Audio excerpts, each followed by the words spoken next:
Hello everyone, ये है आपका गुड्स एंड सर्विस टैक्स का थर्ड लेक्चर यानी तीसरा लेक्चर है ये। इसमें हम वैट की कमियां यानी वैल्यू एडेड टैक्स जो जीएसटी के पहले लगता था उसकी कमियों के बारे में जानेंगे और साथ ही साथ वैट और जीएसटी में क्या अंतर है इसको जानेंगे।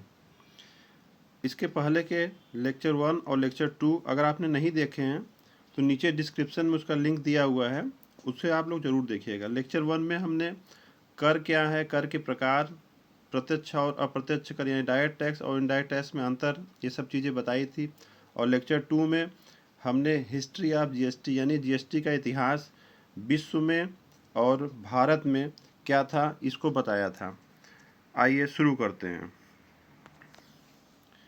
सबसे पहले तो वैट सिस्टम क्या होता है ये समझ लीजिए। होता था इनफैक्ट वैट सिस्टम होता था वैल्यू इसका वैल्यू एडिशन टैक्स, इसका वैल्यू एडेड टैक्स इसका फुल फॉर्म था और इसको हिंदी में मूल्य संवर्धित कर कहते थे।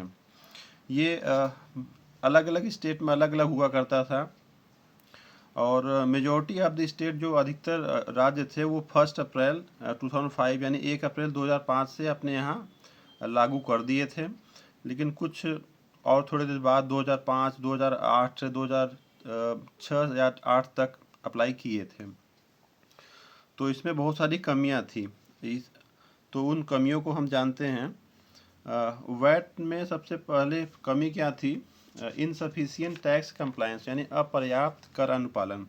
अपर्याप्त कर अनुपालन से आशय यह है कि उसमें जैसे स्टेट का अलग रूल चलता था, सेंट्रल का अलग रूल चलता था, तो उनके जो प्रशासनिक होते हैं, जो ऑफिसर वगैरह होते हैं, अलग अलग थे और ऑनलाइन सिस्टम नहीं था। इस कारण से जो कानूनों का अनुपालन करना चाहिए ना, कानून लागू होना चाहिए, वो लोग लागू नहीं करते थे और पकड़े भी नहीं जाते थे। इस तरह से ये प्रॉब्लम आती थी। नेक्स्ट है आपका कॉम्प्लेक्सिटी इन एडमिनिस्ट्रेशन यानी प्रशासन में जटिलता। ये वही चीज़ है इनसफिशिएंट टैक्स कंप्लायंस। वो पूरा कंप्लायंस करना है तो कर की चोरी कर ले जाते थे। और ये प्रशासन में जटिलता थी कि कौन सी ट्रांजैक्शन पे क्लियर नहीं था, कौन से ट्रांजैक्शन पे कौन सा ऑफिसर सेंट्रल गवर्नमेंट का है कि स्टेट गवर्नमेंट का किस पे लगे, उस पर डिस्प्यूट काफ़ी रहता था। इस तरह से आपका टैक्स की चोरी हो जाती थी, टैक्स की लीकेज हो जाती थी और बहुत ही अनियमितताएं विद्यमान थी। नेक्स्ट है आपका इंटरप्रिटेशनल इशू यानी व्याख्यात्मक समस्याएं। अब देखिए बहुत सी चीज़ों की व्याख्या नहीं की गई थी सही से। जैसे गुड्स की और सर्विस की व्याख्या की गई थी। वैट में हालांकि गुड्स पर होता था लेकिन उसमें बहुत सी व्याख्या नहीं की गई थी। जैसे कौन सा ट्रांजैक्शन किस पॉइंट पे सेंट्रल सेल बन जाएगा यानी केंद्रीय बिक्री। और इस तरह से बहुत सी समस्याएं आ गई थी। जैसे बहुत सी चीज़ें डिफाइन नहीं थी कि जैसे कैटरिंग सुविधा है तो उसमें कितना पार्ट सर्विस का होगा, कितना पार्ट सेल का होगा यानी माल की बिक्री का। क्योंकि कैटरिंग सुविधा क्या होती है ये समझ लीजिए, शादी विवाह में सारा कुछ कॉन्ट्रैक्ट दे दिया जाता है किसी आदमी को, किसी फर्म को, वो सब कुछ ये अपना देखता है। तो उसमें वो माल भी की बिक्री करता है और साथ साथ सुविधा भी देता है, सेवा भी देता है। तो उसमें दिक्कत आती थी कितनी सेवा की वैल्यू है और कितना उसमें माल की बिक्री की गई है। क्योंकि सेवा की वैल्यू ज़्यादा करना चाहता था सेंट्रल गवर्नमेंट सेवा सर्विस टैक्स लगाता था, उससे ज़्यादा कर मिलता। और जो राज्य वाले हैं वो कहते थे भाई माल की ज़्यादा बिक्री की गई है, इस कारण से उनको ज़्यादा टैक्स मिलना चाहिए। तो ये दिक्कत आती थी। नेक्स्ट है आपका local sale versus central sale. हाँ, यहाँ भी दिक्कत आती थी, हमने अभी बताया भी है कि कॉन्फ्लिक्ट रहता था सब में कि कौन सा एक स्टेट में ही बिका है, कौन सा दूसरे स्टेट में जाके बिका। जब दूसरे स्टेट में जाके बिकेगा तो सेंट्रल सेल कहते थे उसको यानी केंद्रीय बिक्री। और उस पर सीएसटी लगता था, सेंट्रल सेल टैक्स, जो कि सेंट्रल गवर्नमेंट के पास जाता था। तो इस तरह से आपस में एक टकराव की स्थिति बनी रहती थी। नेक्स्ट है आपका levy of excise duty on manufacturing point यानी निर्माण केंद्र पर उत्पाद शुल्क का लगाया जाना। देखिए ये भी बहुत एक नैरो बेस था, यानी बहुत ही संकीर्ण, बहुत ही छोटा आधार था कर लगाने का। कि जहाँ भी मैन्युफैक्चरिंग हो, यानी निर्माण कार्य होता था, तो फैक्ट्री से माल निकलने से पहले, माल निकलते समय ही कहिए, तो वो उस पर टैक्स लगता था, जिसको एक्साइज ड्यूटी कहते थे। और इसका फिर क्रेडिट नहीं मिलता था। समस्या ये है कि कॉस्ट में जुड़ गया तो जुट गया, ये सब प्रॉब्लम आती थी। और इसका मेन डिमेरिट था कि बेस कम था। जब मैन्युफैक्चरिंग की जो डिफिनीशन थी ना, वो मैन्युफैक्चरिंग की डिफिनीशन में अगर वो चीज़ नहीं आता तो नहीं लग पाता था। और नेक्स्ट है आपका ये कह सकते हैं आप वैट की कमियां नहीं है। वैट जीएसटी के पहले का, अगर आपके लोग के एग्जाम में आता है कि जीएसटी के पूर्व के जो टैक्स थे वो उसमें क्या क्या कमियां थी, तो ये आप लिख सकते हैं, क्योंकि ये मैंने पॉइंट पूर्व के टैक्स एक्साइज ड्यूटी के लगा बताया है। तो अगर वैट की कमियां कहता है तो भी आप बता सकते हैं, लिख सकते हैं इसमें। नेक्स्ट है lack of uniformity in provisions and tax rate. यानी देखिए, तरह तरह के स्टेट जो अलग अलग थे, तरह तरह के कर लगाते थे। कोई 1%, कोई 2%, कोई 5%। तो एक ही गुड्स पे एक राष्ट्र में, एक राज्य में 1% लगता था, दूसरे राज्य में 5% लगता था। तो ये एक समानता नहीं थी, सबसे बड़ी प्रॉब्लम थी। और उनके प्रोविजन जो कानून थे वो भी अलग अलग थे। इस तरह से दिक्कत आती थी। और कुछ राज्य जैसे हरियाणा थे, उत्तर प्रदेश थे, इन लोग क्या किए थे, ये जो बेस रेट था 1%, 5%, 10% जितना भी था, उसके ऊपर भी टैक्स लगाने लगते थे वो। सबसे बड़ी प्रॉब्लम ये थी। अब फिर क्या है, नेक्स्ट है टैक्स कैस्केडिंग, यानी कर दोहरीकरण। अब इसमें देखिए टैक्स पे टैक्स, सबसे बड़ा देखिए, पहले जो सेल टैक्स हुआ करता था उस पर टैक्स पे टैक्स लगता ही था और दिक्कत आती थी। लेकिन स्टेट के अंदर जो वैट अप्लाई किया गया, तो स्टेट के अंदर tax credit, input tax credit देने लगे।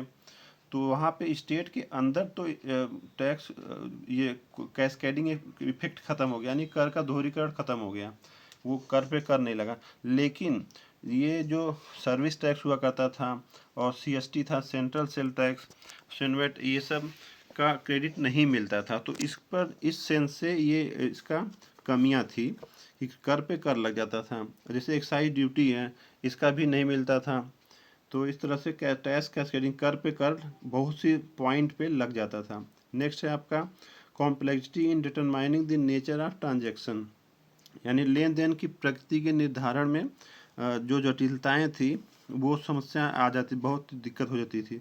जैसे सॉफ्टवेयर आपने सेल किया, कॉपीराइट सेल किया है, इंटेंजिबल एसेट्स जैसे पेटेंट है, तो इसकी जो नेचर को समझना बड़ा मुश्किल हो जाता था कि भाई कितने का सेल किया गया, इसमें सर्विस का कितना पार्ट है, कितने गुड्स का पार्ट है, कितना कितना भाग है, क्योंकि दोनों पे अलग अलग रेट लगता था। अब दिक्कत हो जाती थी कि भाई कितना डिफाइन किया जाए। अब जीएसटी के अंतर्गत क्या है, गुड्स और सर्विस टैक्स को, गुड्स और सर्विस को अलग अलग करने की ज़रूरत ही नहीं है, सब पे एक समान कर है तो अलग लगा देते हैं। इस तरह से आपके वैट की कमियां पूरी हुई। अब आइए देखते हैं जीएसटी और वैट में क्या अंतर है। तो बेसिस है, बेसिस ऑफ डिफरेंस, यानी अंतर का आधार। पहला है वेयर इज इट टैक्स, यानी कर कहाँ पर या फिर किस पर लगाया जाता है। तो जीएसटी के अंतर्गत क्या है, on both goods and services, यानी कि वस्तुओं और सेवाओं दोनों पर लगाया जाता है। वही अभी हमने बताया कि वस्तुओं को और सेवाओं को अलग अलग करने की ज़रूरत ही नहीं है, सब पे जैसे 18% है, 9% SGST लग जाता है और 9% CGST लग जाता है, इक्वल लगता है, तो उसमें दिक्कत ही नहीं आती। फिर वैट में क्या था, वैट में सेल ऑफ गुड्स पे लगता था, यानी वस्तुओं की बिक्री पर लगता था, और सर्विस टैक्स सर्विस पे लगता था, अलग अलग। और फिर नेक्स्ट है आपका व्हेन इज इट एप्लीकेबल, यानी लागू करने का समय, कब लागू किया जाता है, कब टैक्स लगाया जाता था।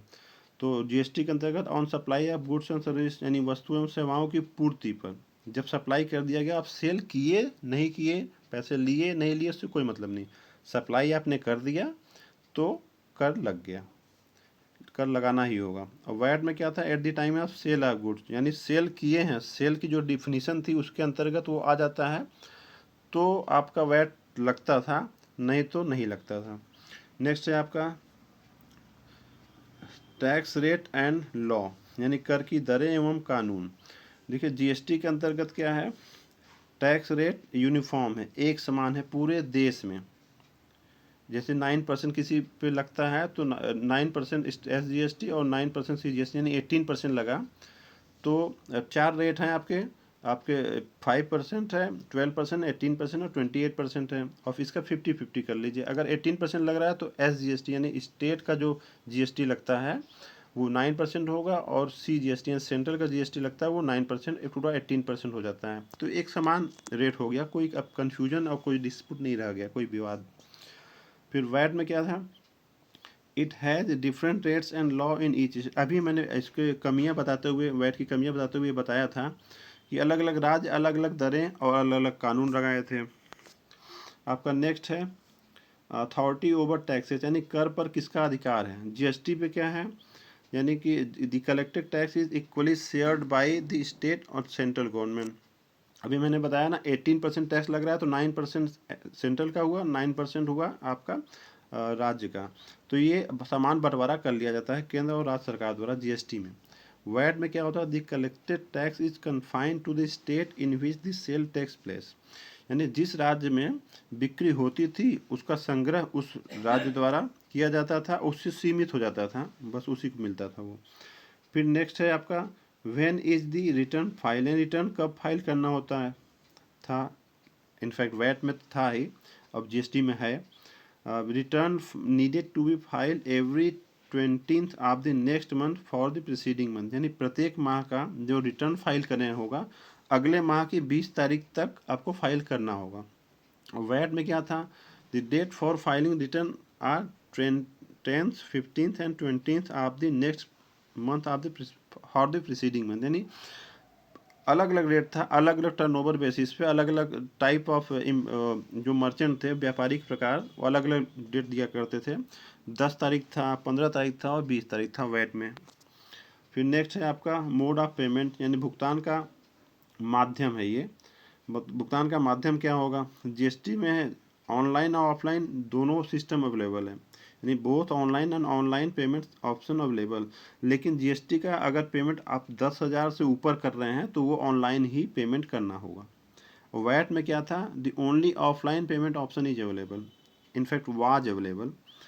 भुगतान का केवल ऑफलाइन माध्यम उपलब्ध था, खाली ऑफलाइन जाके जमा करते थे। इससे करप्शन को बढ़ावा डिले होता था इनफैक्ट। नेक्स्ट है आपका इनपुट टैक्स क्रेडिट, यानी आगत कर जमा।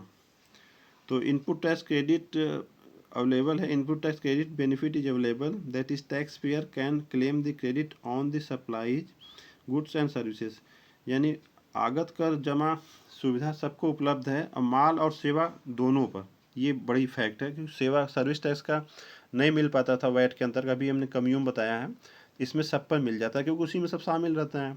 और वैट है no input tax credit benefit is available on custom duty, यानी कस्टम ड्यूटी पे था और सर्विस टैक्स पे था, तो इस सब पे नहीं मिल पाता था आपका आईटीसी। नेक्स्ट है आपका नंबर ऑफ टैक्सेस, यानी विभिन्न प्रकार के कर। जीएसटी में एक ही कर है, there is only one tax in each state and central level, यानी केंद्र स्तर पर राज्यों में भी जीएसटी एक ही है, यानी उसी को GST goods and service tax बोलते हैं, एक ही टैक्स है। और वैट में क्या था, जितने राज्य थे उतने टैक्सेस उतने प्रकार के लगते थे, यानी there were many number of taxes in each state and central level. अब जैसे अलग अलग राज्यों में जैसे बेटिंग एंड गैम्बलिंग टैक्स लगता था, यानी जुआ कर और मनोरंजन कर है, एंट्री टैक्स प्रवेश कर है, लॉटरी टैक्स है, विलासिता कर, लग्जरी टैक्स है, टर्नओवर टैक्स, स्टैम्प ड्यूटी, इस तरह से बहुत से टैक्स लगते थे। बहुत कितने प्रकार के टैक्सेस इसमें शामिल कर लिए गए हैं वो हम आगे के वीडियो में बताएंगे, और कौन से टैक्स शामिल नहीं किए गए हैं वो भी हम क्लियरली बताएंगे आगे के वीडियो में। अब अगला है हु कलेक्ट्स टैक्स, यानी कौन कर का संग्रह करता है, यानी किसके द्वारा होता है, ये द्वारा है। इसमें देखिए जीएसटी में कंज्यूमर स्टेट उपभोक्ता राज्य, यानी कि जहां सप्लाई की जा रही है वो राज्य आपका कलेक्ट करेगा जीएसटी।